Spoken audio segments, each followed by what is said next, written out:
States of America, and to the republic for which it stands, one nation, under God, indivisible, with liberty and justice for all.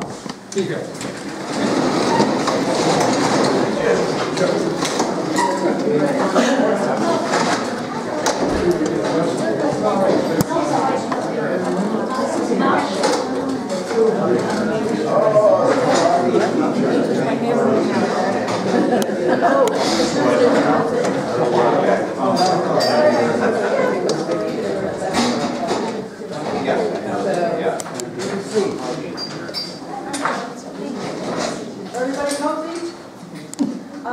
This evening we're going to devote the whole meeting to the opening turnpike traffic light. And tonight we have our highway superintendent, Joe Ricker, and our representative from Barton and Judas, Tom Baird, and Peter. I'm sorry I didn't remember your last name, but his side name. So I first would like to read a statement that we've been reading for the last few months at the town board meetings. The town of Chatham appreciates the information received from the public during the public comment portion of each meeting, which often is very helpful in the governance of the town. However, it is sometimes difficult to have specific or informed responses when presenting questions from this forum. The town board may attempt to respond during the public comment period, except as to personnel employee issues, which will not be addressed, but may also defer discussion or response pending a full review of the issues. Additionally, any remarks which may be considered defamatory or stigmatizing are prohibited. So I'd like to turn this over to Tom, and when Tom is finished with his presentation, we open it up for community discussion. That's what we're here for, to have input, make suggestions, get it off your chest. But when you do speak, if you would please stand and state your name for the town clerk, so we have a record. And we would also enjoy receiving any email suggestions. That would be most helpful to the board to reflect on. So pick up the phone and call one of your councilmen. So let's have an open dialogue. Thank you, Tom. Thank you. Thank you for coming. My name is Tom Baird, project manager with Barton and Judas, and this is Pete Cristiano, who's one of our engineers that have been working on this project. First, I want to start off. Everybody who's here is familiar with the bridge, and the bridge was replaced a few years ago. It is one lane. From the beginning, the town, working with our firm too, was reviewing the project, which was funded by the railroad, designed by another engineering company, and we did everything possible to try to get this bridge to be 2 lanes. Way out to beyond what you'd ever imagine an effort to try to make that happen. But the railroad is pretty stubborn. They didn't even really want to replace the bridge at all. So they agreed to put back what was there as a 1-lane bridge, and that was through the effort of the town to even get the bridge back up in place for what it is. But they simply would not do a 2-lane bridge. So what we're here to talk about is to try to make the situation a little bit better than what it is right now. We've all probably experienced the head-on traffic, someone having to back up at the bridge. We've looked at different ways of getting funding. Installing just a traffic signal for the bridge itself is in the $80,000 to $100,000 range. Through the efforts of the town, working with New York State DOT, and we were able to secure $100,000 towards the installation of the traffic system on this bridge, to work with the bridge. The other part of it is, most of you were here the last time I was here, is to talk about consolidating the intersection, trying to eliminate these 2 points of entry to the bridge and connect it, bring it into one location, and have some room for car or vehicle storage, and to work better with the road for 295 there. So that's part of the second part of this presentation tonight, is to try to go back and look at that again.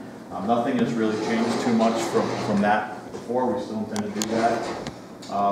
Total project cost is somewhere about $180,000 to have it done by a contractor to come in, get in there, do it quick, get it done, and get out. We looked at various options of sharing work with town services and that, and to get it done in a timely manner, it just didn't seem to work out that way. It's best that we get it in, get it out, and get it done. Considering that, it is a very important route to cross over the tracks here. So just a little bit of a review, and for anybody who's new, here's our bridge. Here's our slip ramp next to the post office. This piece of the project here intends to remove that piece and consolidate the intersection to a right angle with Route 295 so that we can have people drive up and slowly turn onto Albany Turnpike. Right now when you come on 295 towards the intersection, the speed limit is 35. We've been out there this week and did some speed studies, and we do see the speeds in the 35 to 40 range primarily. You have, once in a while there was a car that was up in the 40s, but primarily it's between 35 and 40 from the sample of vehicles that we went through. Now, of course, there's always going to be a faster car, but part of this improvement here is also to make a right angle turn onto Albany Turnpike, not come in at an angle and fly up the hill to the bridge with a much better, much more greater speed than it really should be. So driving, slowing down, turning right, you start up the hill at a much lower speed by making this a right angle intersection. We also want to have some type of control, access control on the store here, the liquor store that's here, with these driveway access points to kind of give you defined areas to come out onto the road instead of having a wide open access there. You'd still be able to drive over it if there was an emergency, if a fire truck or something had to get in there, you could just drive right over what's there. But generally, to guide people into a more defined location, it helps people with safety. All the little things start to add up when you do this. The sidewalk here, of course, it stops. We looked at the guide rail that's here. We looked at possibly connecting the sidewalk across here, but we need a break in the guide rail. That can't be done at that location because it takes away the strength of the rest of the rail that goes up onto the bridge. And so we have to extend the rail down. So any crossing here is going to have to occur down in this area here because we don't have to extend the rail down that far. So you extend down the sidewalk and you'd be able to come across at the intersection here, where also you have more visibility to the drivers that are slowing down and turning onto Albany Turnpike. And especially for visibility of someone coming over the bridge, you don't want to come across somebody in the middle of the road right when you start getting down the hill to 295. So that's a sight distance thing, as well as the structural requirement of the actual guide rail system here to help protect the vehicle if it hits and so it doesn't go down the embankment. So we have really two reasons why we're looking to really only move the pedestrian movement down to the intersection here. There's two big things there. We also came out and did some traffic counts. Back in 2014, the DOT did a tube traffic study here, and they found that the average daily amount of traffic across the bridge was 774 vehicles per day. There was a count that was done with the town, and one day, it was in September 2015, there was 905 vehicles. Our counts that we did to prepare for this meeting and to possibly design the signal if it goes forward, we came out with 777 vehicles. So we're in the 800 range average. So that's something that we will look at. We also looked at the highest traffic hour that comes across the bridge is between 4:30 and 5:30 p.m. with 29 vehicles headed east over the bridge this way and 48 vehicles headed this way in that 4:30 to 5:30 range. The busiest 15-minute period that we found was between 5 o'clock and 5:15, which had 8 vehicles coming east and 18 vehicles coming west. That's in a 15-minute period, the busiest 15-minute block. So we kind of break those hours up into quarter blocks of 15 minutes, find the maximums in there, and then we look for that to design at that level. We have a very consistent, or statistically consistent, average daily traffic, and it really hasn't changed very much. So we have those numbers. They've been consistent over 3 different counts, and we will also do some more analysis to make sure that the numbers that are broken down in the 15-minute periods are also consistent with some other data that we're trying to get from DOT right now more detailed counts, which was done in 2014. What we do with that is we take that information and we plug it into a computer software system that will help time the traffic signal if one was to come up there. So the plan right now is a preliminary plan for discussion, so everybody can see. If you want to look at something on paper, it will be up in the corner. I know it's a little hard to see, but you can tell where you are with the bridge. There's the traffic signal pole and heads that go on to Condor Drive, and some that go back west on Albany Turnpike with a white bar, stop bar here. 2 traffic signal heads here, right about where the bridge ends. White stop bar, there's room here for 2 vehicles, really 2.5 vehicles.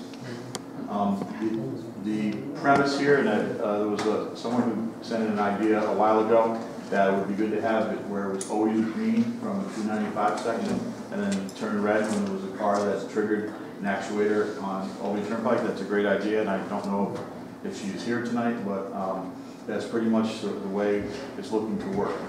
So what we have to do is make sure that this light, when this light turns green and this light stays red, there's enough room here for any vehicles that would get stuck and don't back up on the 295. That's the big question. So that's something we haven't finally determined yet, how that's going to actually work. We'll move forward with that after this meeting and once we get everybody's input. But there are a couple of options to make that happen, and we won't really go into them until we have to or we get the results of the analysis. Okay. So as it sits right now, preliminarily, with this, we remain green all the time. Cars would go up, and then when someone triggered it, 1 or 2 cars would be let go towards 295 before it turns red again. That can also be triggered by, if there are no vehicles here waiting off 295, to stay green, to let all the cars pass through if you have a platoon of 3 or 4 or 5 vehicles. But if someone comes off 295 and it recognizes somebody's there, it's going to go red. That is the only way DOT will allow the traffic signal system here so close to their road, is to make sure their road is not impacted or affected in any negative way, or the safety of people on their property is not affected in any way either. So that's something that has to be incorporated into this if it's going to be allowed to be constructed on State 295. Any questions? I'm sure there's going to be a lot of questions. I'll tell you what I'm going to do is I'm going to kind of go through this really quickly here, and then we're going to start having a nice dialogue and some questions, and I'm sure there'll be plenty of them. Just hold on one second, sir. On the other side of the street, we want to look a little bit on improving the walkability, connecting the area of Private Frisbee here. And there was an original plan that was brought up a while ago, and I'll kind of hold it up. Anybody recognize this?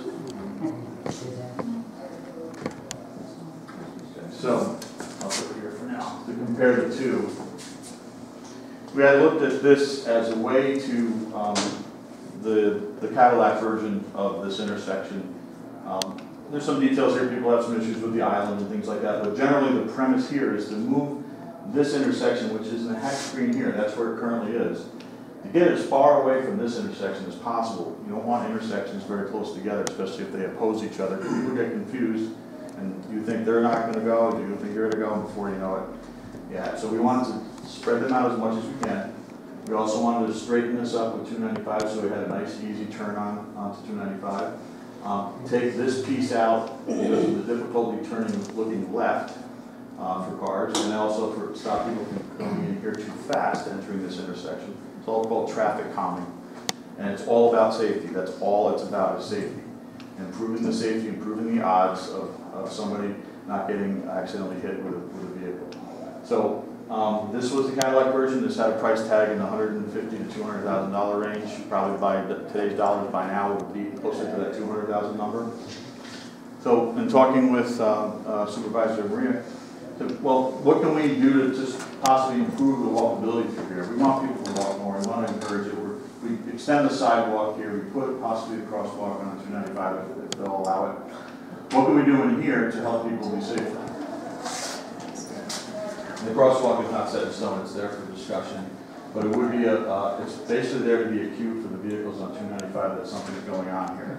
That's what it would be there for, as a warning. There will also be signs up here that there could be pedestrians crossing, but that's something we have to finalized. So we would connect and just improve the edge of this roadway here, take out the slip ramp piece that's here, and bring people up to a stop bar and a stop sign and square this off. And allow people to walk through here, walk down along here. This will be 5 feet wide, and it's a designated walking or biking area. And then from here, you go where you want to go. You can cross here. But just to get people out of that area and take a little bit of the conflicts out. With this loop in here right now, you have a number of conflict points, people turning and people not paying attention, looking 3 ways at once is pretty difficult. So it would really improve safety and cut out what we call conflict points. The other part of that is to take out this piece here and bring the stop sign up to here instead of being so far back, stop bar, so when you stop here, you can see all around you. Nobody's coming through here like this, nobody's flying across like this. Nobody's forgetting to look left when a car is coming at 295. Conflict point goes away, and it becomes much safer statistically for all people, bicycles, pedestrians, and people with disabilities. That's what it's all about here, is improving safety. So with that, I'd like to open up to questions. This scheme here that we talked about last year is not on the table right now. Okay, it's not here. I just wanted to bring it up. I heard some questions earlier before we started about that. So I could start with questions. Be happy to try to answer them for you. And yes, sir. Prior to the building of this bridge, with the destruction of the prior bridge, how much traffic was on that road? I don't know the answer to that, sir. So it's very possible that this bridge, people realize is totally unsafe and have found alternative routes to avoid it. That is very possible. That is very possible. The thing is, when that project was initiated, it was initiated from the railroad, through another engineering firm who designed it, and then we came in after the fact that it was already proposed to be done in plan form, and we worked with the town to try to change that into a 2-lane bridge. Statistically, with the traffic, I can find that out for you. As I said, in 2014 it was 774, and it was 900, and 777 with the counts that we just did. So it stayed consistent over the last 3 years. I don't know about before, but what I'd like to do is, we have the bridge, it's here, the railroad built it, we have to deal with it now, we're going to deal with it the best we can moving forward and try to make it better for everyone, moving forward. So, yes? I can't answer in numbers what the gentleman's question was, but I have lived 3 houses from that bridge, the old one, the previous, for 70 years. So I have a good knowledge of the traffic that goes across that bridge. And the statistics of 2014 are probably just as much as they were in 2009. That it's a very, very heavily traveled road. People would be amazed at the number of 18-wheelers that go over that bridge in a day. Yes, we saw that. And, I think the amount of traffic and the 800 average, I think, is a very realistic, good average. Okay, thank you. One thing about the tractor trailers, oh, I'm sorry, finish one thing. I just had another question while I had the floor. Is there any reason why, when you come off the bridge going towards 295, that right-hand turn could remain as a one-way only and keep traffic flowing that want to go towards Because otherwise, if you've got somebody that wants to go left on 295, you've got traffic backed up where someone coming off the bridge that wants to go towards Chatham would just keep right on going. Yep. You're saying leave that as a right turn only? Yes. One way. One way. Coming down. One way, turn on. That's a good idea. Because they took that stop sign out, so now when people go up that little ramp, they don't stop. They just go flying around the corner. Right. Extremely dangerous. One of the things that we want to look at is the potential for people ignoring the one-way signs. and we get into the We have road conflict paint, here. in the cities, you Yeah. have road paints all over the place. Oh, yes, yeah. Okay, so what we're gonna do, write that down, we'll look at that and, look into it and see, that's a good comment, so I really appreciate it. Could you, so everybody could hear, could you stand and state your name for the town clerk's record, please? Certainly, my name is Mary Glass, and I live at 28 Albany Turnpike, Thanks, and ma'am. have lived there for 7 years. So if we're good at this table, we're good at this table, we're gonna go next table. Randy, how you doing? You're good, go Randy. You're all set? Yes. Hi, folks. I'm Mike Clark. Oh, Mike Hart, I had a friend Randy Hart, I'm sorry. I walked in a few minutes late, so I didn't miss something, but I did hear you say that the part that's on the railroad bridge side is very similar to what you showed us last year. Correct, The only major difference is the light. correct. That's correct. Let me just ask you something. A year ago, the light wasn't there.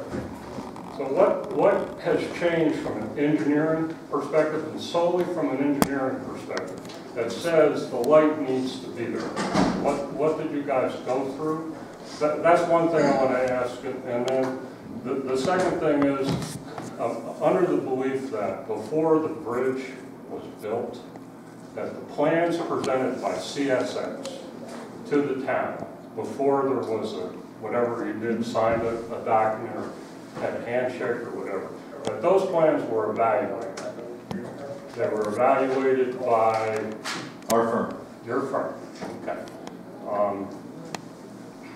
I'm not going back at all to kind of cast aspersions or anything like that, but there had to be a reason why the problem that all the people in this room are experiencing did not surface before the bridge deal with CSX was taken and agreed to by this town, which saved us an enormous amount of money, which we're all looking at right now saying, oh my God, how much did that save us, because we're dealing with the situation and the reality of what was constructed.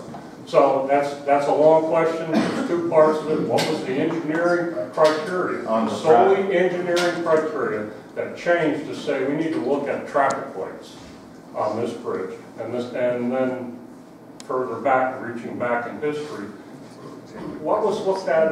How did this survive a review that the town paid for? Hired your firm to look at it before it was constructed.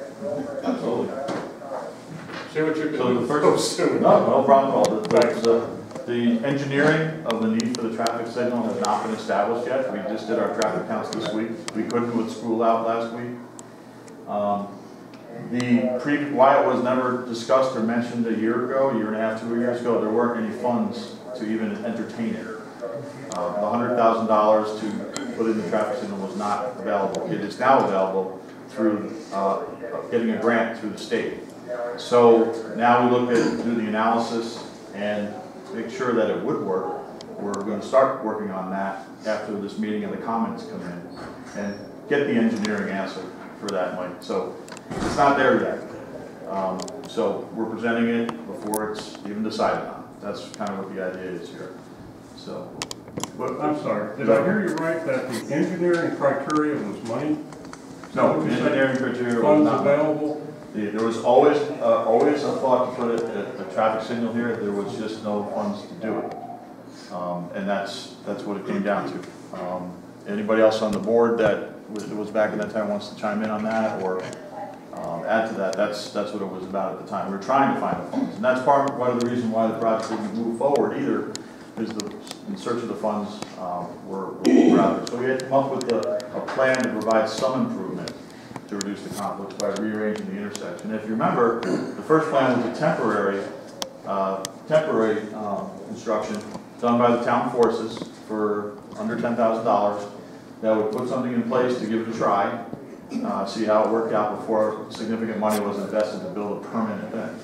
So with that, we've since worked out how that would be done by a contractor, done quickly, and this improvement, even without the signals, does make a difference here with the conflict points. and the vehicles speeding up the bridge.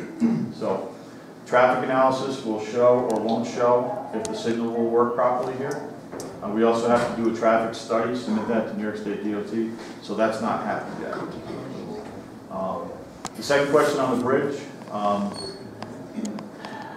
aside from beating down CSX's door, it was a simple no, they're not going to do it. And when you can't get blood out of a stone, that's what happened. We went through every single length, and I know Joe was involved the whole entire time, and other members of the board, and Jesse when he was here. But that went on for a very long time, and it was a fight to get the sidewalk as well, which was put onto the bridge. Technically, it was CSX's bridge, and they didn't have to replace it. That's what their argument always was. That it's deteriorated, we don't need it, we don't want it, we're going to let it go. The argument came out that you got to put something back, and they could not force them to put a 2-lane bridge back to replace a 1-lane bridge that was there before. So it was replacing kind. That's how it went. And there's nothing else you can do. You could sue and hold the thing up, and then the bridge would get closed, and that'll be dragged out for years. The railroad's got infinite amount of time to stall it, and we'd still be without a bridge today. So a decision was made to get at least a replacement back. That's, or nothing. That's how, simply how it went. I know I've been holding his hand up a long time. Thank you. My name is Matthew Peroni, and last year we were here, and I was also at a recent town board meeting, and I had asked a couple of questions, the most important of which for me was, where is the accident data, historically and currently, for this intersection, so that we can compare to see if on paper, right now, very honestly, it feels to me like you guys are speaking a lot of platitudes and anecdotes, and you're saying it's going to be an improvement. I really would prefer that my representatives not call this an improvement. It's a change. An improvement indicates that something has changed for the better. And we don't know that yet, because we don't even know, as far as again, maybe something's changed. If you have that accident data, that'd be great, because I've been waiting for about a year for it, actually a little more than a year, to show us where we're at now, so that people can then put their names behind it and say, you know what, I'm willing to take personal responsibility on this. Here's where we're at. We're going to see an improvement, not a de-improvement. If we see a de-improvement, then I'm willing to take some of that liability on so that other people don't have financial loss or loss of life or limb or anything else like that. That's their responsibility. I'll take responsibility for that because this is my decision that I made for the rest of the community. And I just don't have that yet. So what I'd like to see is that accident data, and you can address that. I'm happy to hear that. And then I'd also like to know, again, things like this crosswalk and these other things, that I don't see how teed-off intersections, based on my history with the DOT and the Village of Chatham, where we discussed this ad infinitum. The last thing they want to do is tee off an intersection, because teed-off intersections are the most dangerous intersections, lead to the most injurious accidents, versus a more gentle slope, whether it be a roundabout or a gentle curve or anything else, because you're hitting at a right angle with somebody, and that is the most damaging type of accident. So I don't know why we would be teeing off all of these intersections. It seems counterintuitive, according to, again, maybe DOT is wrong, maybe they're all washed up, and if that's the case, I'd be happy to call them and say, you guys are completely wrong about this. First, on the accident history, there is no accident history. There's nothing to give you. Perfect. The point here is that there's been a lot of near misses all the time, and we've been lucky that there hasn't been an accident, and it's part of preventive maintenance. You realize that a near miss can mean that you have room to maneuver, and everything wasn't so channelized that if you're in a winter situation or anything else, you have some room to do something, and that's actually what happened in the circle in Chatham. They talked about near misses. They didn't have any accident data. Since that circle's gone in, there have been more accidents than there were the entire history of the circle.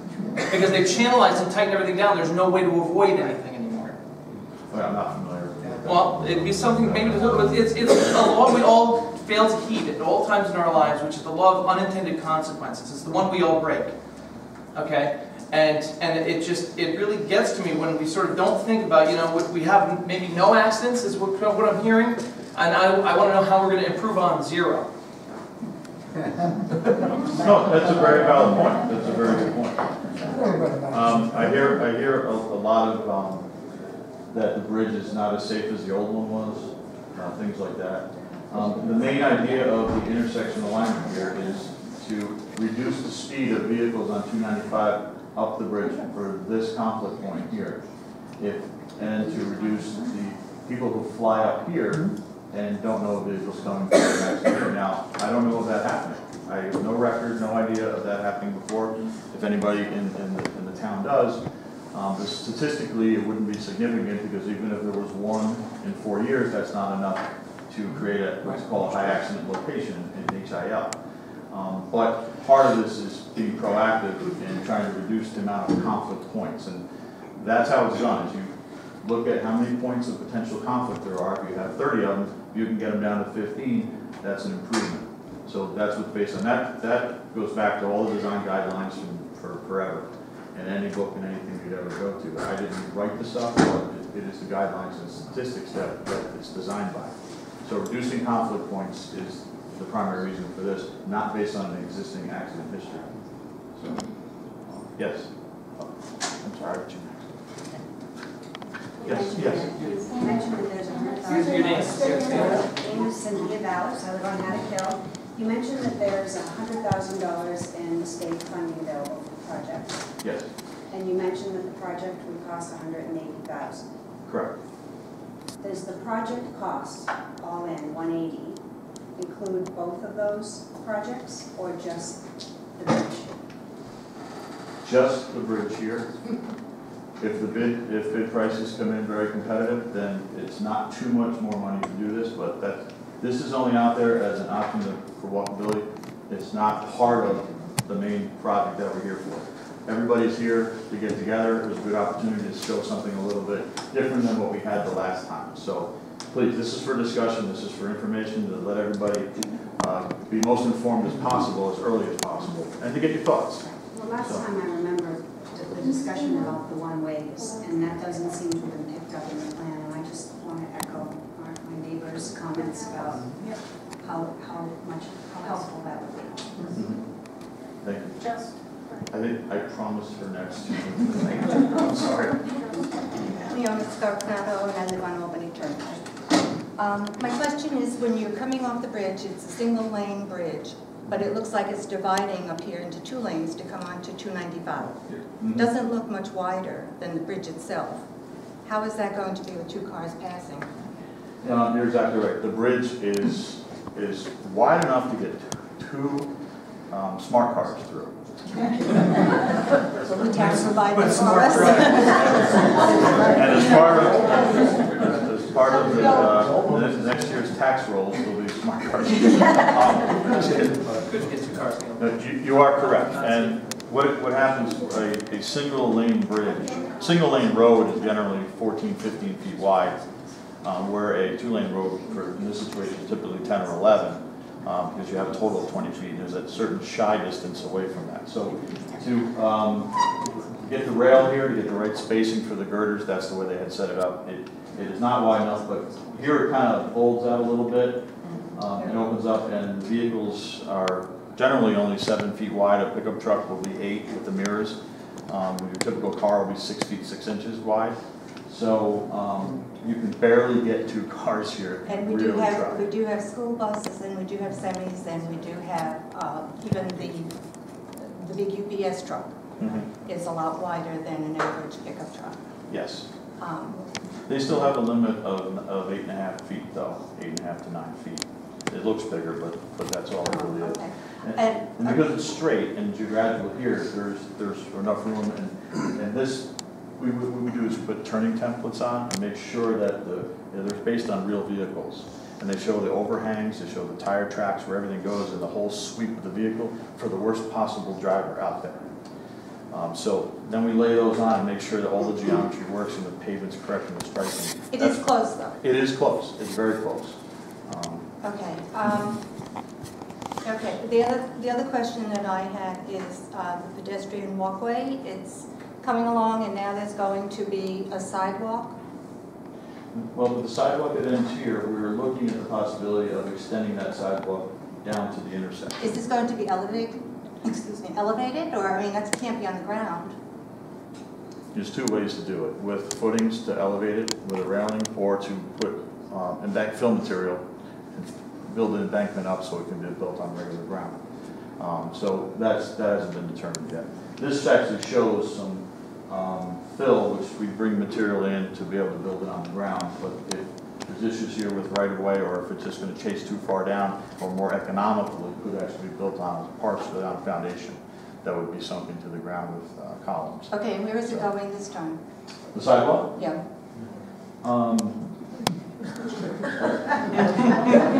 Wait, where's what going? I'm sorry. Sidewalk. Where's it going? Yes, I mean, when you're yeah. coming along, is it going into that curve by 295? No, Is that no. additional sidewalk Oh. going to? Okay. This dark white line here, if anybody ever can see this, this is the existing rail that's there. Yeah. Okay. That would be taken out, and a new rail would be run all the way down here, and the sidewalk would be behind it. Okay, and then at the end, are we going to be by the road, or is that a continuation on that curve? Just follow along to 295, is that sidewalk? That is a shoulder that would be wide enough to be considered accessible for pedestrians to use. Okay. So there's a possibility of a crosswalk here, It's still to be determined. We want to get your input and look at the numbers and the analysis as well. So that's part of why we're here tonight too, is just to hear about what your thoughts are. This is a tough situation here, where the sidewalk was left hanging. And that was Yes, another. when the two choices are jump the rail to get over, because I walk it. So I either have to climb over the rail or go down the embankment, and I don't like either one. No. So, yes, thank you for being so patient. Hi, Marianne Holstein from Blueberry Hill. Isn't there a way to do it something more simple, like put stop signs at either end of the bridge and have people coming onto 295 to stay to the right and people coming off 295 to come up the other way to stay to the other right of the rotary and not have to have a light? Seems like that would just be easy. Yeah, the only problem with that is being able to see where you're stopping or going. So if you're stopped here, you wouldn't be able to tell somebody who's coming up. That's the primary reason. Because right now it kind of works like that. I know we drove through it a few times today before we came to the meeting, and I found myself wanting to stop and make sure and then proceed. And in fact, a truck was coming up, and he blinked and let me come through.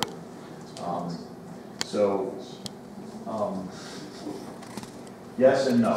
It probably would help a little, but we still have the visibility issue with coming across the bridge. So that's probably what the lights kind of gives you that confidence that the other vehicle is waiting there. Except that as you come up that ramp, This way here? bridge, you can see if somebody's on the other side. Whoa. Please, thank you. Sorry. She must have a big car. Once you get up to the top, it's kind of canvas. What happens now is you're kind of committed when that happens. So you only have to back up a little bit to get out of the way. Yeah. But if you have a very tall vehicle, you're still just that short distance. That's just not enough to be able to see if somebody's coming. If you have an 18-wheeler come on the other side, and you're in a four-wheel drive truck on this side, you can see. You can see the top of the truck. So that might be what you're remembering, for that. So, all right. Is that satisfied? I just think it's so dangerous to come up on the side of the post office. This Off piece here? 295, up the side of the post office. Because then if the car is coming down, that's the problem. How many times you have to back up? Right. If you're on the slip ramp here by the post office, you cannot see Right, up here. no. And if a car's coming down at 10, 15 miles an hour, you're probably going to be okay. Yeah. But if you have somebody who is not and going 30, you're not going to be okay. And that's another reason why we looked at consolidating this down here. So, yes, sir. Ted Minor, Old Chatham. I was waiting for that answer, that question and that answer to raise my hand, because it seems the principal issue with the fact that a one-lane bridge was put in is that there's no sight line on either side. You're familiar with loops? Detector loops for traffic signals? Correct. Yes.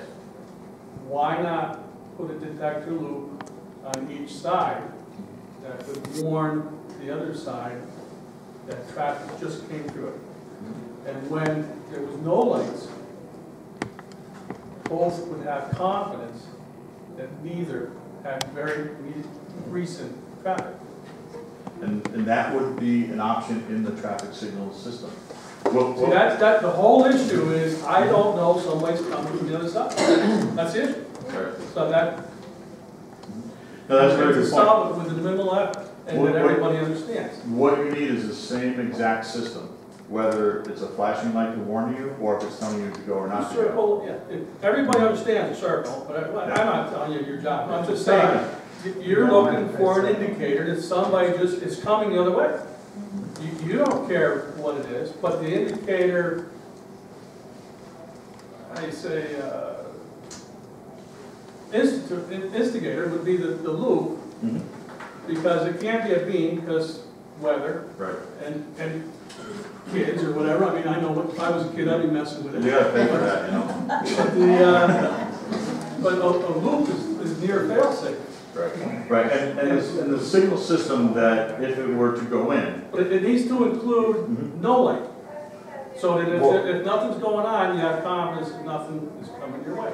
Yeah, the catch with that is the light has to be reasonably viewable by traffic, and there has to be two of them. Yeah, one on each side, one on each lane, you know, if I'm coming on the right lane, each way. And in the best of all worlds, you'd never want to stop the 295 side. Right. So that would have to be set up distance-wise, so that the 295 side always has preference. That would be the case. So what you're describing is a possibility, and I've seen that before. But what I want to explain that the system that would need to go in to do that legally and defendably and again, litigation against, we don't want any of that. We have to do it to a certain standard, and that same system could do that or operate as a regular traffic light. So, Traffic light just... but no, well, it's a matter of just flipping a switch in the control box of how it operates. So, but yes, that is a possibility, and we will look at that in our analysis about how that could go to flash or warning in very off-peak periods or something like that. So that is part of it. But the same hardware has to go in place to achieve that, as well as the stop and go. So, with you have to be a certain feet away from the heads, they have to be a certain height. There's got to be two of them. They got to be a certain diameter. You still have to put up stop. Yes. Because of all the obvious reasons. Mm-hmm. People understand caution. I mean, with Matt here, don't over-engineer this thing. Don't fix what isn't broke yet. You know, you got to go a step. There's no reason to go a mile. Okay. Good point. Yes. Yep. I'm Doris Meyer, and I live on the first house right over the railroad bridge. So This side here? yeah, the very first house Left or right? over from where that stop sign is going to go. Or the bar? Yep. Okay. And the light. So yeah, I'm really looking forward to having a light there. So my question is, what would be the timing on that light? Because I go to leave for work in the morning and I'm going to have to sit at a red light before I can cross the bridge to head out to work. Let's see. We had Yeah, and he's trying to go figure. in the 2-hour period yesterday between 4 and 6, we had 3 instances of conflicts which resulted in 1 vehicle backing off in that 2-hour period. So 3 every 2 hours. The most number of vehicles we had in the intersection here was 5 at one time. And that was because an 18-wheeler came over very slowly, kind of held everybody up. There were 2 cars waiting to come off 295. Another one behind it trying to sneak out and get around it before the truck made it down the bottom of the hill. And then the other one went right this way. You know, we have it all on video too. But if I Yes, we do. and We I'm do. light of red, and it's Right. going to So- trigger, because my car's there, how long am I going to have to sit there before that light turns green and If- allows me to go over? If there's nobody coming on 295, as soon as you pull out to that, within a few seconds, it'll go green for you. If there's somebody coming the other way, it'll say, okay, But there's you've a got to car give here. people time to get over the bridge that are backed up there. Exactly. So even though it's green, I'm still gonna have to sit there and wait for everybody to get over. Well, I guess my point is there aren't that many vehicles that are gonna trigger. So yes, you will have some times when you'll have to wait 15 seconds to 20 seconds. But most of the time you won't. Unless So if I you need did to get out exactly of the my same. driveway and that light is red, I can't get out of my driveway if cars are backed up there. Because it literally takes for me to back out, I've got to take the whole road to back out of my driveway. So I can't get out of that. Your driveway, I don't think it's shown on here.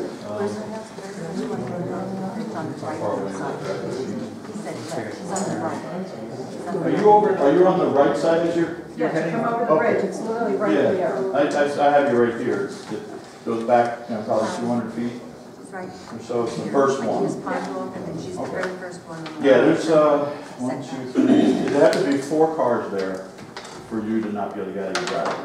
Okay. So So now, I don't think that's gonna happen. My next comment is, when my boys come home to visit, they park right down in front of the house. So if there's traffic that's sitting there backed up at the red light and people are coming up over the bridge, there's not a whole lot of room. But they park on the road? Yep, right down at the bottom, yep, and walk right up the steps and house. Yeah, I'd have to prefer that to somebody else about parking on the roads in the town. At this point, I don't have a And real then answer what, for that one. and then for Pondorf, so you're saying there's a light also gonna be at Pondorf, so is that gonna have the same trigger as it would on coming off of Albany Turnpike? Yes, if a vehicle was on Pondorf, this would stay red, and this would stay red, and this would be green. But it would only be triggered when there's a vehicle there.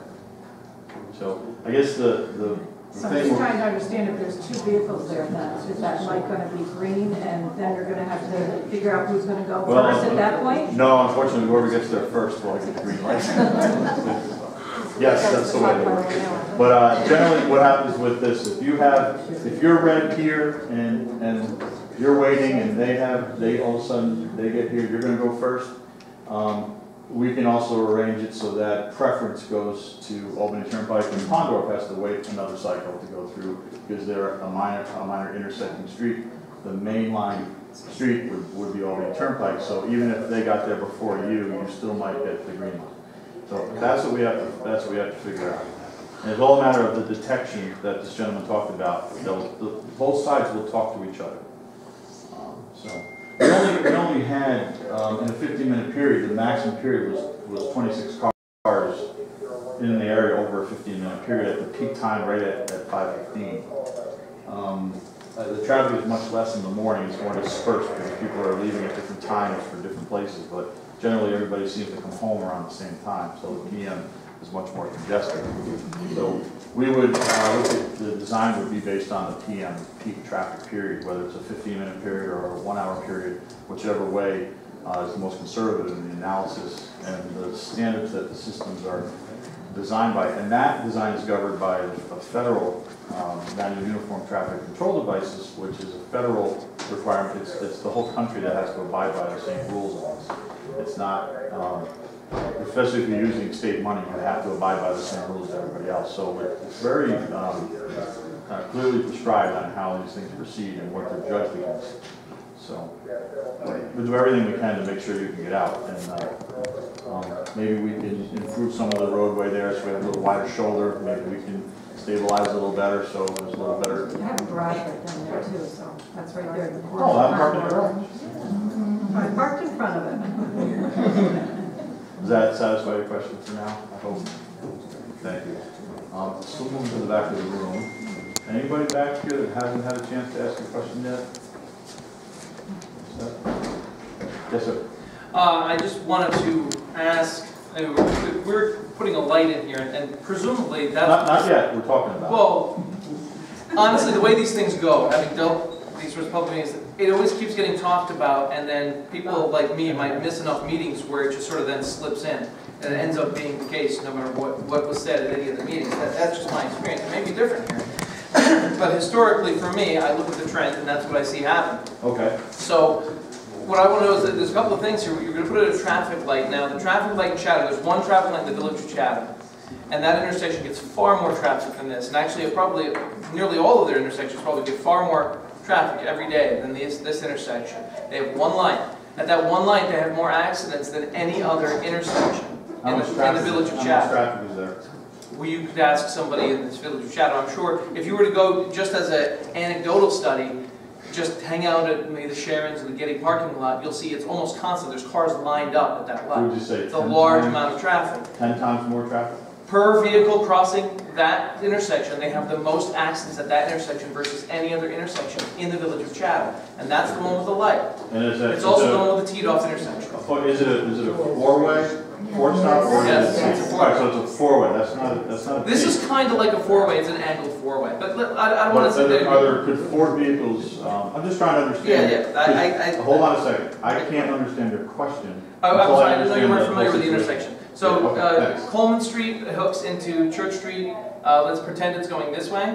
And then you have 66 going, so yeah, that's 203 technically. 66 goes perpendicular. Okay. And then there's a traffic signal, and it's a two-way signal, and there's no right turns between the hours of 7 and 7 or something like that. Okay. So one question: if you had four vehicles stop, would the headlights would they face each other? Yes. Okay. Yes. Now I got the picture. Right. I just want to make sure I got it right. Okay. Right. I didn't realize. Sorry, that you didn't know that intersection. So in any case, that's where they have the most accidents. So based on that, and based on the fact that, again, there's no accident data, what I still would like to ask the board members is, why are we still doing this? And why are we committing more and more money to the study of something that apparently isn't really a problem? It is a problem. It's a problem anecdotally. It's a problem that you can't find on paper. I want to see the accidents. I want to see the people who've been daily crossing over to Frisbee Street from, I've lived on both sides of this bridge in my life. And I've walked throughout this area all the time. And I just don't see where this has been a problem. And especially when you talk about starting to back up traffic on 295. So the people coming around that corner, all of a sudden, are going to encounter a surprise, which is a bad idea. Oh, it is. And if we were backing traffic up on 295, this won't happen. It's just like the bridge won't happen if it was going to be a problem, but it did, and it is. Well, so. one thing that's different is that this is in the town's control, and that's why we're here. We're going to have a disagreement on that because that was in our control. We ceded control to the railroad. Albany Turnpike, if I'm not mistaken, pre-existed the railroad system altogether. They put that bridge in. They were allowed to cut through there. We had a very moral high ground to go in and try to correct that issue with the help of our representatives, who we've called upon for money to fix this issue, and all sorts of other things. Now, I don't know which ones we contacted and how hard we pushed. It didn't seem like very hard, and if I remember correctly, there was also a two-lane option offered at the time, but there was financial responsibility on the part of the town who wanted it. I do believe that there was that option presented in the newspaper. Anyway, sorry, didn't mean to take so much time. Yes, okay. You still have a question? Yes, I do. Okay. It's more, I'm trying to remember. I'm Jolene Peroni. I live on County Route 9, and I go through this intersection mostly on Figure 2. I don't cross the bridge very often, I have to say. So my comments are more for having to do with 295 Frisbee Street and County Route 9. The studies are coming out. I'm sorry I don't have them printed out. I can't quote them. Some of them are European, some of them are Japanese. When you get accidents, it's because you slow cars down, people stop, and they're close to each other. I don't understand how stopping a bunch of people, getting close to each other, and narrowing the streets, you're talking about, what was it, conflict points? I see that creating a bunch of conflict points. I think something probably does need to be fixed with the lower end of that intersection, maybe some signage. No, for the bridge. That's a little sloppy. It should probably be cleaned up. I understand that. But backing cars up, getting them right up next to each other, having their tail ends out in 295 or down for, wherever. You're taking all those cars, slowing them down. The Q study's been done where, with traffic patterns, and if we make them stop for this long, how many end up in the intersection? Is there even that much room to go around, like if I'm going up in Figure 2, going east, On One, two? Yep, 2. Okay. So I'm going east on 295, and I want to go home, so I take a right, I go around the U. You going Okay, here? it's wide open, I can see everything in the world. You know, why am I stopping all of a sudden? Why are other people stopping around me? You know, I understand sometimes cars, you know, get pulled in and maybe people are confused or annoyed or whatever they are. There's no accidents going on there. One of the reasons is because it's wide open. If you make a mistake, you scooch over there, no big deal. You start channelizing and start putting in actual intersections where people actually have to stop and, you know, wait for the fender benders, wait for the rear ends, and then you're stopping it with ice on the road and things like this around some of these turns. Is anybody considering winter weather? And when you get all these cars on top of each other, then a school bus or a tractor trailer, and now you got 5 cars down 295, and somebody's got to stop quick going around the turn because they didn't see. That happened to me in Hudson in '66. There wasn't even a light there, but you come up over a rise. I come down, there's 6 cars backed up the hill because somebody can't make a left-hand turn. And you know, we just dinged bumpers, nothing serious happened. But, you know, you have line of sight issues. We don't want stopping cars all over the middle of East Chatham. I think this is completely absurd. And I understand that there's issues if you're crossing the bridge. But I don't see how transferring all those issues to 295, County Route 9, Frisbee Street, how that solves any problems. That just makes it just like splatters it all over the neighborhood. We need to do what Ted said, or you know, a couple of people, the least amount. Try putting in a stop sign. Try cleaning up a curb. Try putting some paint in the road. Try that and see if we can still stay at 0. Maybe we avoid some stuff. And I know that the old bridge was 2-lane because I've gone over it with other cars before. So this whole nonsense, oh, it was only 1 lane. No, it wasn't. It was 2-lane. People would get nervous because it was rickety and they didn't want to try it sometimes.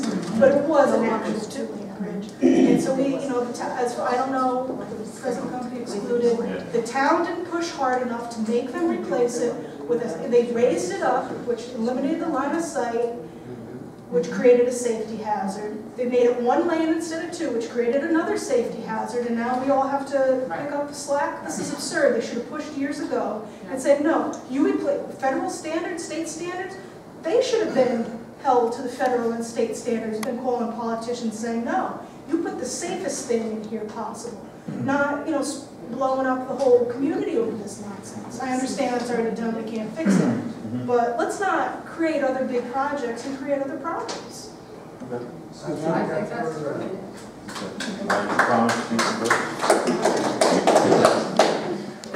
I'm Melissa Glass, and I have lived in East Chatham for 44 years, and I'm about the 4th house on the right of the bridge. And I can tell you that it is extremely dangerous. The very first night that it was open, I met someone coming from somewhere in Old Chatham who would not even allow me the room to back up to let him run over me. Since then, of course, I questioned the grade of the road, how that ever went in the way it did to change the whole line of sight. But one of the points I wanted to bring up was, for 44 years, I've had 3 developmentally disabled women live in my home. And I have to believe at some point this town was concerned with the Americans with Disabilities Act and this sidewalk. You know, are you not concerned about a lawsuit that you've now cut people off? And that, you know, you have nowhere to go. And I, tonight, wanted to bring my grandchild through the town and had to go down this hill and, you know, traverse, or my option was to walk across the lane of traffic. You know, coming across the bridge, I don't want to walk over the traffic lane. We've got the sidewalk that goes nowhere. And we've got somebody's, you know, handmade little trail into somebody else's property. You know, we're trampling all over other people's property, but it is very dangerous, and something has to change. Whether or not it be a light, I'm all for the one-way and for paint on the roads, but there is, I don't want it to be brushed over, that this is just a very big accident thing to happen. Along with no fence of any kind on the left when you come up. Somebody's going to either pitch themselves off, an accident's going to push them off. It's very, very dangerous. You mentioned the one-way? Yes. Well, The same one-way that my aunt talked about, coming down past the post office, Yep. only to go to Chatham, to take that right-hand turn. So you're concerned about this, or you? No, I think we need to change, yes, I'm very concerned about the way it is now. We need to change this? Yes. Okay, that's what I wanted to do. Make it a one-way. Oh, make it a one-way. Coming down that hill should be one way. Because you're going, most people are taking a right to go to Chatham, that's where most of us are at further points. And even if you're not, so what? Culturally, that was always a one-way. Most locals did not take that going up. They Yes, always we went did. to the second one. Everybody that lived on the other side of the bridge. Yeah. I've only started this since the bridge construction. We will go to the left, you know, we'll go past the first entrance. Right. Everybody goes now to the left. And people are very annoyed with you on 295 because they're waiting for you, they don't know what you're doing. Yeah, the major, really almost the only issue with this thing here is the vehicles that try to turn left. That's it. So if there was a way to very confidently restrict that and let that not happen except for the rarest of drivers, then that, you know, is something viable that we can certainly look into. What's that? I'm sorry? Yes, sir. Would it be different than it is today, then? It would just be a right way. It's the once in a while occasion of an accident that could happen there. I know that there hasn't been any reported major injuries or anything there. There may be a lot out there that we don't know about, but yes, sir. Can you explain to us why the bridge was built to the size that it is, the standards that were, everyone has a misconception that we could have done more with the bridge. Can you explain to why we were stuck with this bridge the way it is? Maybe there's some of the people here aren't clear that we were really... I wish I could very effectively. Our Rob Sipsner and Byron were the structural engineers working on the project for the whole time. The idea here was to really focus on the intersection here, but what it was considered by federal standards to be a one-lane bridge before. I believe it was a little bit wider. It still fits the current standards of a one-lane bridge right now. As I understand, the railroad was not required to replace this bridge. They wanted to shut it down. Right. Okay. And that's why I said, we did not want what we got. We wanted more, we wanted better. Absolutely. But with the span that was there, the space available, the new standards today, we were pretty much stuck with what we've got. And structurally. Structurally, the grade change all came because of the weight limits that all changed, the way the bridge had to be constructed. And I am not saying I like this bridge at all, because I do not. I'm just trying to explain, or have someone explain to why we're stuck with this monstrosity that's here. And I think the town board position here is we're just trying to give everybody here in the room. We've had multiple people come to the town boards over a year's time easily, complaining about the bridge, complaining about the traffic. So that's why we're here tonight, is to give everybody, all sides, a chance to say whether they like the bridge, they don't like the bridge, look at the plans we're coming up with and giving us some more ideas. We're just trying to make as many people possibly happy. That's a political yes. We just want to make as many voters happy as we can out there. We realize no matter what decision we finally make, we're not going to make every one of these out there happy. There's going to be a group that's not going to be. But believe me, all of us sitting here want the most safest thing possible for the community. And that's why we want this meeting. We don't want it to be unsafe. We want to make as many people happy with the safest possible bridge. Is that pretty much sum up what we want? Yeah, I could add a little bit more to what Henry's is saying. One way to look at how wide the bridge could have been is we could have eliminated the sidewalk. And then we could have had it the same width as the old bridge, which was not 2 lanes. It was a lane and a half. And people, I know I was on the bridge and could get by every now and then.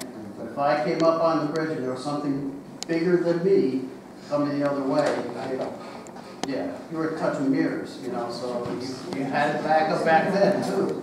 So part of the problem was with what we have, what can we do? One, we did want a bridge where, because of the old bridge, what'd you do? You walked over it. right? You're walking over.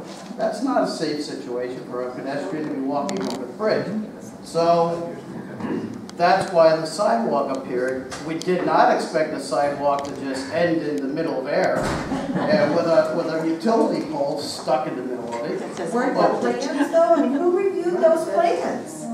That had to be proposed. It was. That's right, and it was supposed to extend, but it didn't, and that's another whole argument going on with CSX. The other thing is, CSX, if you notice, they like to use, they want their bridges to be tall enough to allow double containers on top of them. So now you know why the bridge went up a little bit. Not to mention that the old bridge was rated at 20 tons. Wasn't near, was it, Joe? I mean, that bridge wasn't even, when it was finally rated, it was something like 5 tons. And here we are putting our... It was a 5 ton. 5 tons is correct. Yeah, I mean, so here we are sending our fire trucks with water in them over that bridge, right? Actually, it got down to 4 tons on the next review of it. Yeah. So my pickup truck weighs 5,600 pounds, which is almost 3 tons. So just to give you an idea. So go over it fast. But so in order to get up to 20 tons and safely get our fire trucks over it, to get petroleum trucks, anything else over it, it had to be structurally designed so that it could hold that. And to do that, it meant there's going to be changes above and below and on either end. And that was, I think Byron had an awful time with CSX, battling with them about holding up the bridge, as I recall. And they did not want to go beyond what existed, what was there. They would repair what was there. They would fortify what was there. But they did not want to go beyond it. They're already, I think it was 1.3 million is what they spent on the whole project as it is. It would have been even more to do that. But the fact of the matter is CSX has complete control of the airspace above their tracks from where their tracks are out to Alpha Centauri. They control everything above them. And if they say no, that's it. So, we're in a tough spot. Back a little, I'll give a little more history. The first 4 years I was on the town board, Joe came to us and said, this bridge is in really rough shape. I can keep patching it and doing a few things, but I'm really worried that this is going to get red flagged. Okay, so, we're thinking about that. And a red flag means? It was going to get shut down. Within 2 weeks. He was worried about that. Well, it just so happened like the following year, another little bridge did get red flagged that we didn't expect, which was White Mills Road. So then, all that's going on. This bridge kind of was, boy, let's hope that doesn't go. And guess what happened? 8 years later, we get one bridge done and then this one happens. Tough situation. And part of the foundation, the great amount of additional cost to widen it some more was the foundation that the bridge sits on that you were talking about would have had to been widened and extended and very expensively expanded. And that was a lot of the resistance back from CSX, which when they said no, they said no. And also that eminent domain.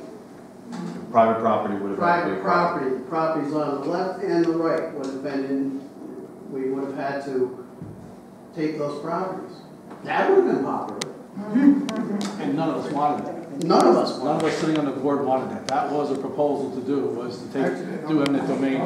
None of us were brave enough to even bring that, think about doing that.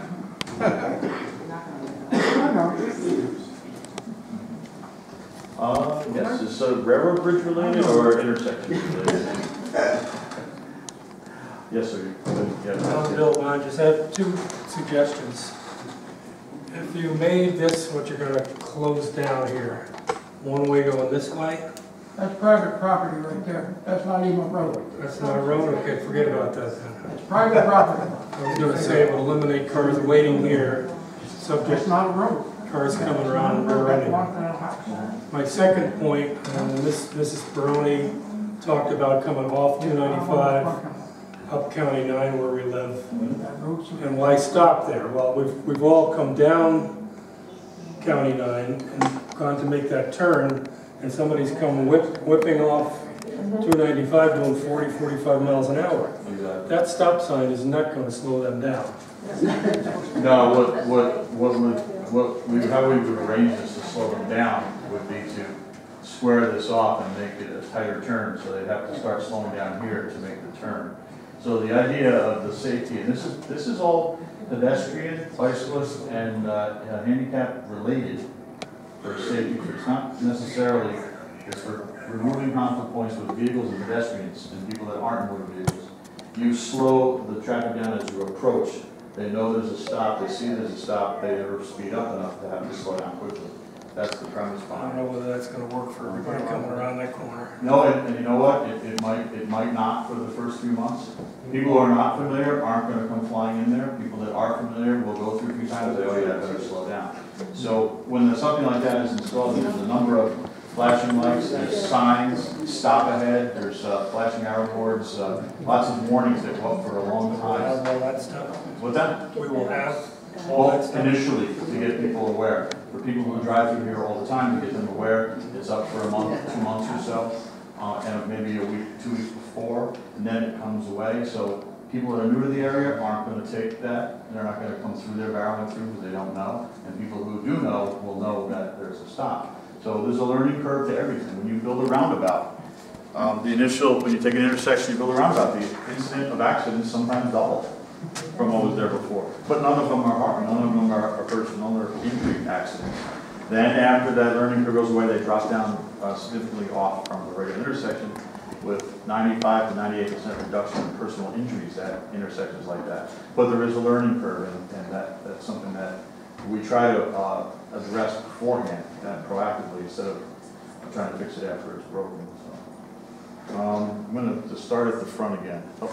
I have a question, trying to think about, like, I really take very seriously the issue about creating problems, creating more problems to correct a problem. And I'm wondering if you can get clearer about what, and there's no doubt in my mind at the same time that something has got to be done about invisibility. I mean, there's no question about that. So what is a slow alternative to see if something works versus changing everything in one time and then finding out that in fact there are more problems created on 295 with traffic backing up? What are a logical set of small steps that can be taken and observed and get comments from people as to whether or not they seem to be helping? Well, one of the major potential problems is the speed of vehicles coming off 295 going up to the bridge. Was the first initial phase that we had looked at from starting it probably about 2 years ago, was to square this off and reduce the entry speed. We're already at you're at 35 here. That's a low speed condition. Some cars do 40, but we went through and we have speeds ranging from 33 to 38, 39 over a number of vehicles. Did you do it on a Sunday? On a Friday night? No, we didn't. But if there's a need for that, we certainly could put out tubes that would count for a whole week, every minute of the day, to measure speeds and get statistics from that. So we don't see the need for that yet, but it could become something. So the steps would be to reduce the amount of variables in this intersection here, would be to square it off, reduce the speed coming in, bring everybody here to make a left, don't let anybody come up through here. And a temporary condition that we had laid out. Well, actually, I can do it right on the aerial. You can see that a little bit better. Hopefully we can see it a little bit better. Was with the temporary barrier here, blocking this off and then restriping and see, they still have this big sea of asphalt here that people generally come off and they fly up here like this. So we want to cut that out and put grass in there and bring everybody in here. This is barrier here, it's not that expensive. It's something that could be done as a trial, first to straighten out and square off the intersection and cut the entry speeds down. So you have this entry speed coming down, you have this entry speed reducing, coming into an area that you can't see if somebody's coming. That would be the first step. Does that be approved by DOT also because of impacting 295 here? Right, we'd have to work in their right of way, so boom, there you go. You have to be involved. And that was something that we had talked about initially, and I know a lot of you were here for that. I do recognize some cases. So the next phase would be, if that seems to be working fine, was to make that more permanent. What we're going to do is we're going to look at how many vehicles would possibly be waiting on 295 mathematically from the counts. But what we also did is we had our traffic person who was out there. I want you to look at this from a perspective of just looking down on it. Forget the math, forget the statistics, forget the design criteria. What is going on here when something is conflicts? So we took a number of video. He's got a video coming across the bridge with somebody stopping and he had to back up. We've got a little chaotic thing that went on here with the tractor trailer and 4 other vehicles. And we have photographs of all different situations that have occurred here from a practical sense. So once we look at what the numbers say, compare with the practical senses of looking at it from a very, I guess, analog type of perspective, to come up with a recommendation. Adding a turn lane here, we looked at that. It doesn't seem to work with the business that's there for getting in and out and access. So that could be off the table for adding any kind of additional storage for vehicles turning off 295. So we don't have that answer yet, but we will. And we'll sit down with you and go over all of that. We have that. So those would be the steps that I would say before you put a signal in there. I'm working down the room again. Yes. Leon Scarpinato. You actually just answered one of the questions to have a turning lane. But I was also wondering too if there's going to be a possibility of cars backing up onto 295. Will the speed limit be lowered as we come through town? On 295? Yeah. My positive part of my personality would say yes, we'd love to do that. Right. My practical one has to say no, because it's a major undertaking with DOT to get a speed limit changed. What they'll do is they'll come out and look at the road, look at the geometry, the sight distance and things. If there's something that's not really that far off, and if there's no accident history, they may not address it at all. But what they do is they come out, they sit out and do a speed study, and generally with 85% of the vehicles that are traveling, they base the speed limit on that. And what you're going to find here is that most vehicles are going 35 to 40. Probably 80% of them. Will there be any kind of a sign or a warning that there is something unusual ahead that you might want to pay attention or slow down? Or? Yes. We'll look at now we have to put a sign on the state highway.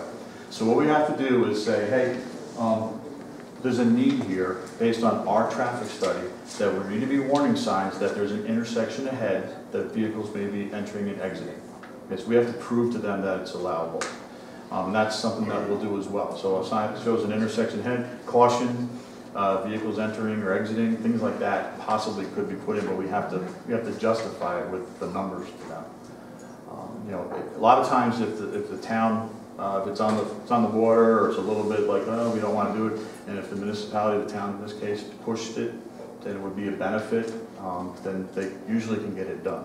Just put enough pressure on for that. So yes, that's a very good point, and we certainly would look into that. As much warning as possible. It's all safety related, even if you save one accident. So. And I do have another question for the board. When the proposal was made by CSX to have a one-lane bridge, and it was more of a take it or leave it thing for the board, was there any possibility that town funds or other funds could have been added to what CSX was going to allow money-wise in order to come up with something that would have been better for the community? We didn't have the funds. that we had checked into. I think that was something like 750,000, almost $1 million. It's almost $1 million, yes. That's Well, correct. almost $1 million for the buttresses or the pilings. So the town did contribute, or the town contributed nothing to the That bridge? was the figure that we were given. If we wanted to, we would have the 2 lanes. It was $750,000 estimated. Okay. So once construction started, if they ran into something, well, hey, it's more. So that had to be looked at as well. And that's also when the eminent domain part came in too. To do that. We would have to Okay, take it there. the other thing though, as far as the walkway, it's actually a separate bridge. It's not connected to the road bridge. So the width of those two would probably have been enough for 2 cars to pass as they did on the old bridge, which was acceptable to the people that used it. It was acceptable to the people, it's not acceptable by the codes today. It's just not allowable. Even if we built it the same way, the width it was, as Bob said earlier, is you would have had a wider bridge, but it would still only be considered a single lane bridge.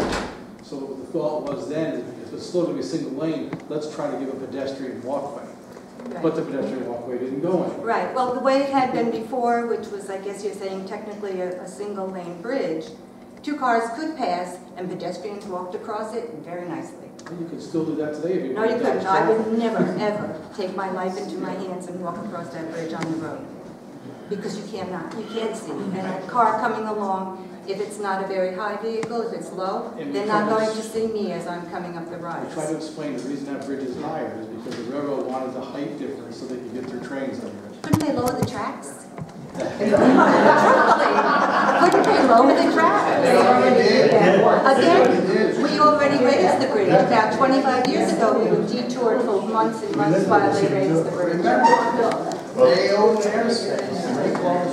There's also the Federal Rail Administration that has to approve all actions like that. And by not providing the proper standard clearance, in fact, they don't have the full clearance that they wanted. They have somewhere in the middle, where basically there's a minimum and a desirable, and somewhere between there for them. And according to Federal Railroad Administration requirements as well, there's a lot of bureaucratic stuff to do with railroads in that. And it's the extra foundation width that was driving that very large extra cost. You think, well, hey, if we add 6 more feet on the bridge, how much could it be? But it's the foundations to support that that aren't there, that weren't there. So. Over the years that I've lived there, the railroad has actually lowered the tracks. Plus, they have raised the bridge height 3 times. Twice died. Well, 3 times, yeah. So that, because actually, if you go back, when you come down off from the hill, what is now a flat, it actually used to come down. It was a dip all along there. In fact, the house that is across from us that sits down now, that was actually even with the road.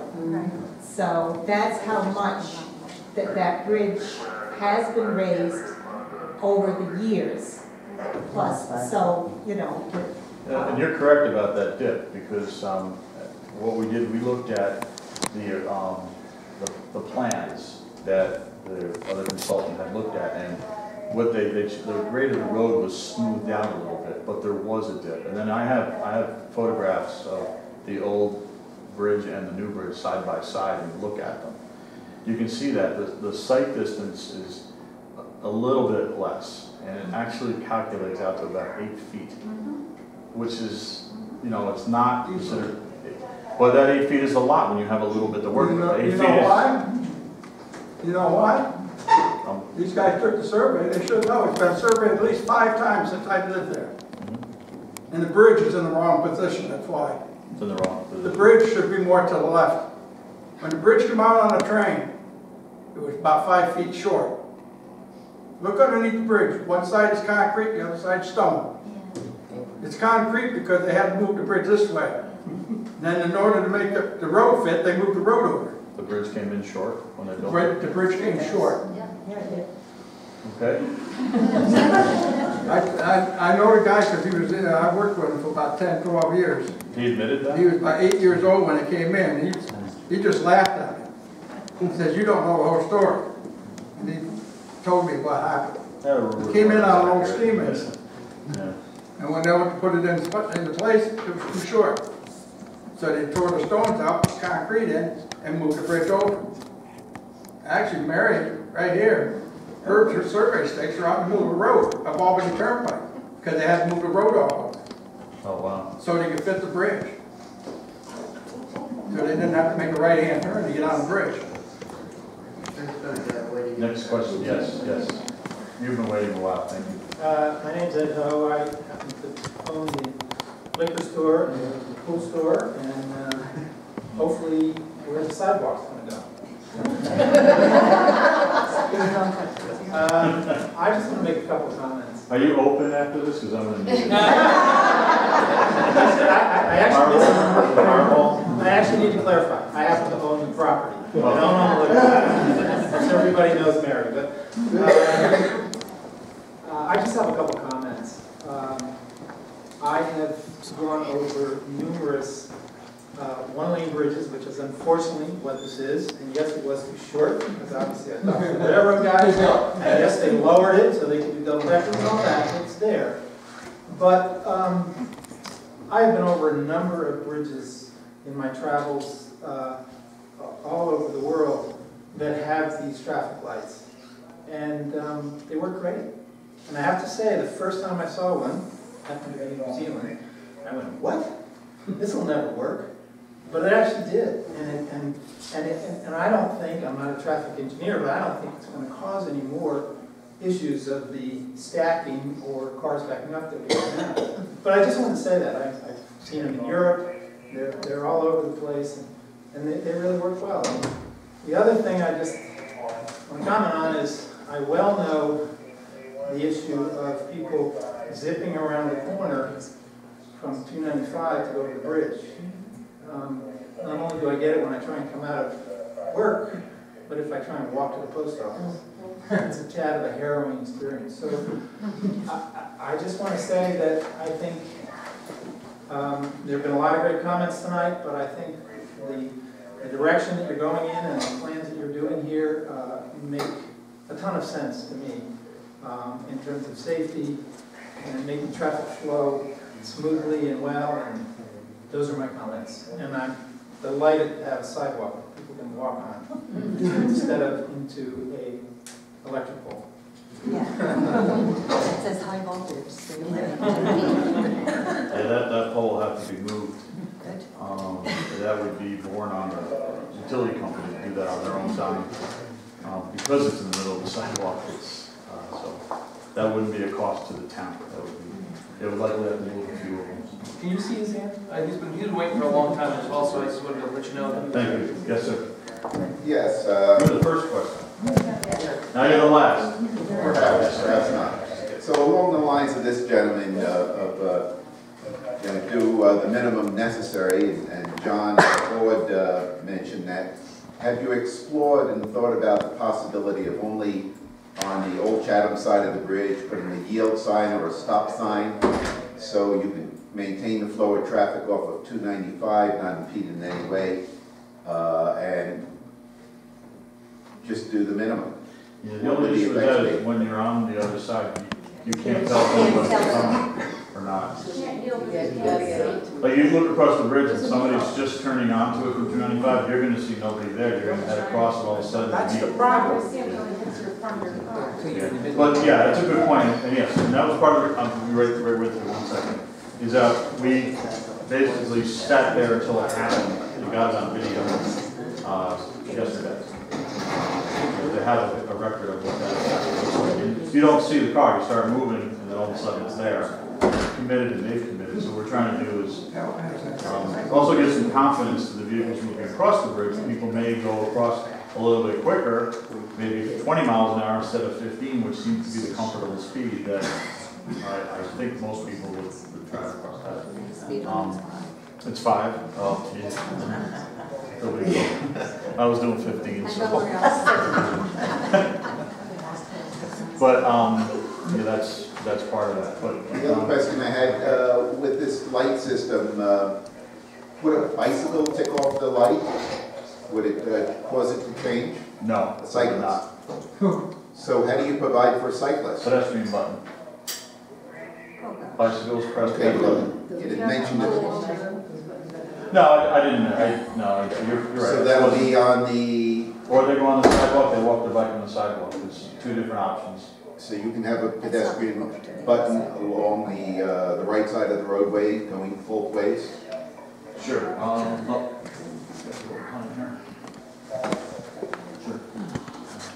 It could be a ped button over here. It could be a ped button over here. How about on the other side of the other side, anywhere over here. And we have a sign that says ped buttons if you want a bicycle want to go across, or we may direct them to the sidewalk and instruct them to walk the bicycle.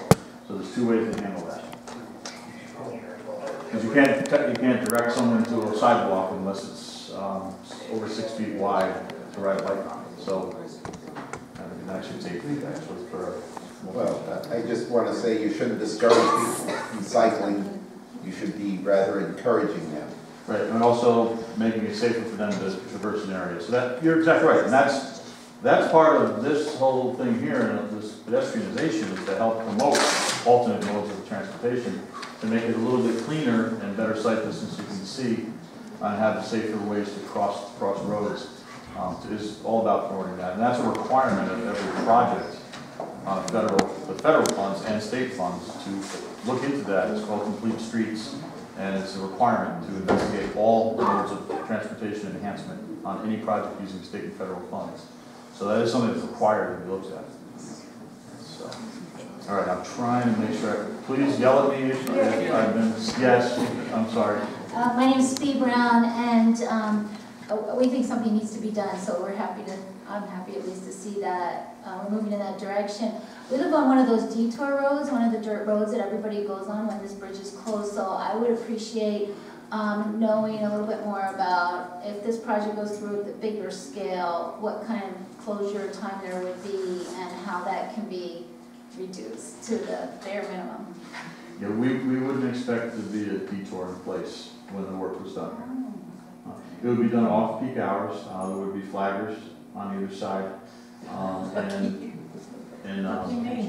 What's that? Must be me. She's the house right there. A wagon with a keg.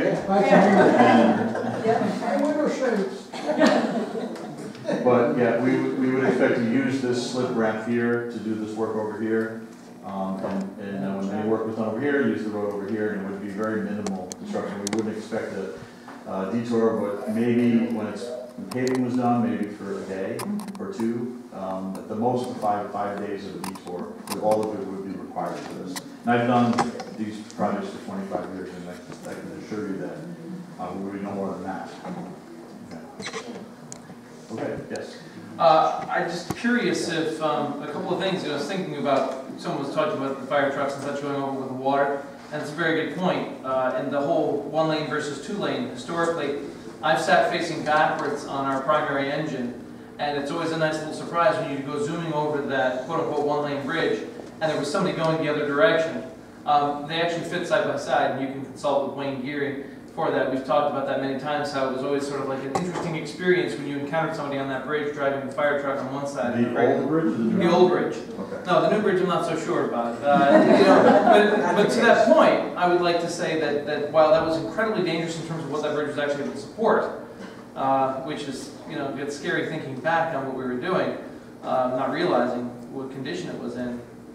But have any of the fire chiefs locally been consulted on any of this, or how the light would affect them, how the different turn radiuses would be to more amateur truck drivers? Because we have to remember that these are volunteers. They do take training, but they are not daily drivers of semis. At least some of that, we do have some daily drivers of semis in our department, but many of these people get some training, but again, designed for our rural roads. We have a certain amount of time to practice these things, and these sharper turns and other situations, not to mention, again, increased traffic control devices, has anybody been consulted? Because when they closed that bridge, and that was one of the prerogatives we had, I think, as a community, was to say that they were having all these detours going up very wide around. I'm waiting the past for the present right now. No. What I'm saying is that when I'm they, just trying to mix I obviously am mixing topics. Totally, yeah, I don't totally know. understand. And I'm sure everybody will sort it out in their head very quickly because we're all very smart.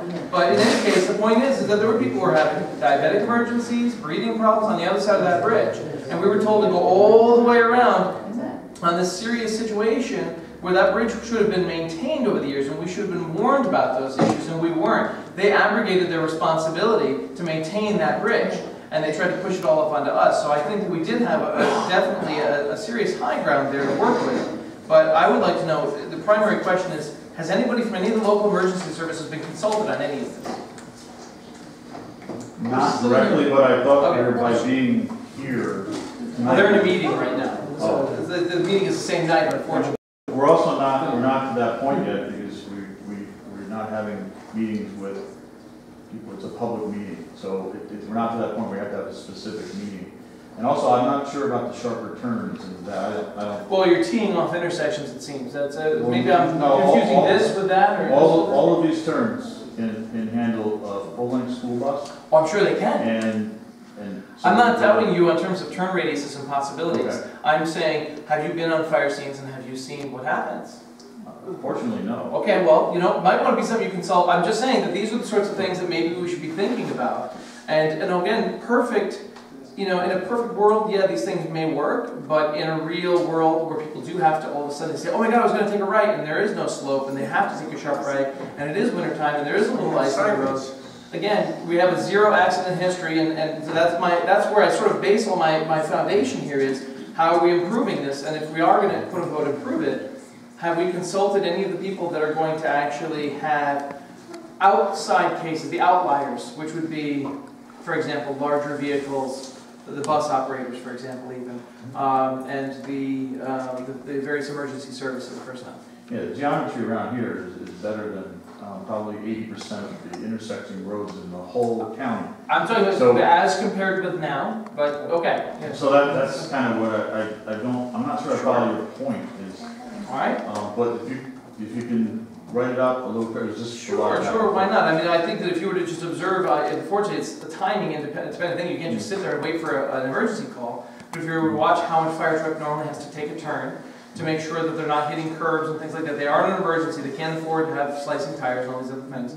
So how they take turns and how they actually operate in real life versus on a computer simulation, and then look at it versus that intersection and say, is this going to make the situation worse or better? Just a thought. My name is Gary Wempel. Matt, to address your question about the fire chief, he was called 3 times to go to other meetings. He never involved to make a call, okay? Did not know. There have been incidents on here. They just haven't been reported to policemen.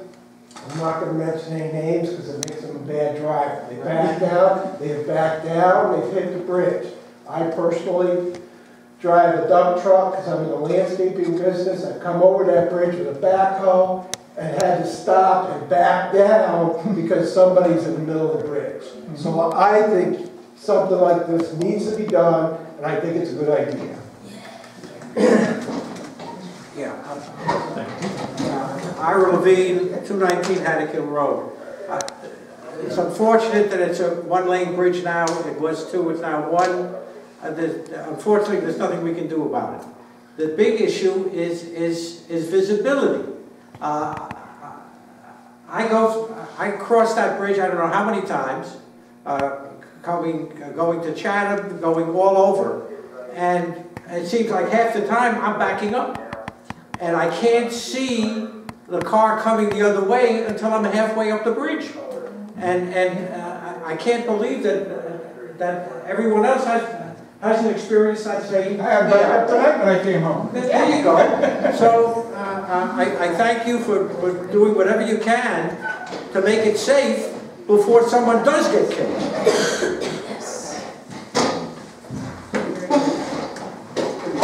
All right.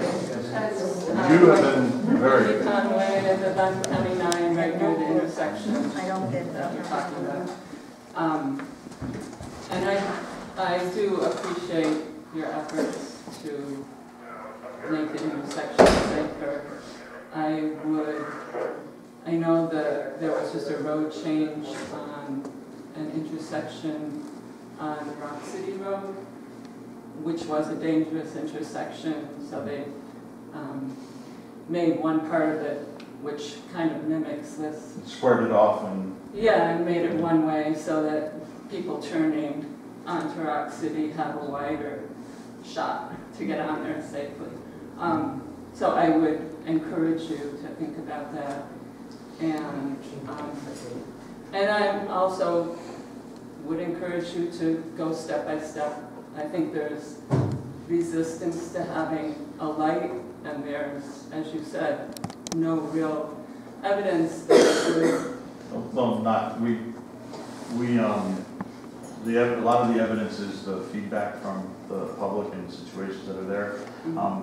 As Mike Hart was asking before, what the analysis shows and what kind of an engineering analysis is there yet, how it would work and if it would work, and the need from that perspective. So there's two things. There's the practical and there's the theoretical.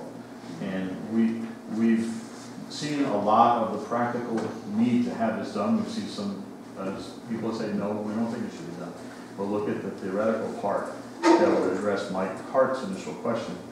And what you're saying here, to look at that, and whatever it is, it is. So, yeah, well, I mean, I guess I would just say, you have some changes proposed that seem like they would make a good difference. And if they would make the difference in safety that's needed without proceeding in putting a light on either end of the bridge, I would appreciate going at it in a step-by-step way. Kind of a phased approach. All set? Did a fabulous job. Oh, thanks.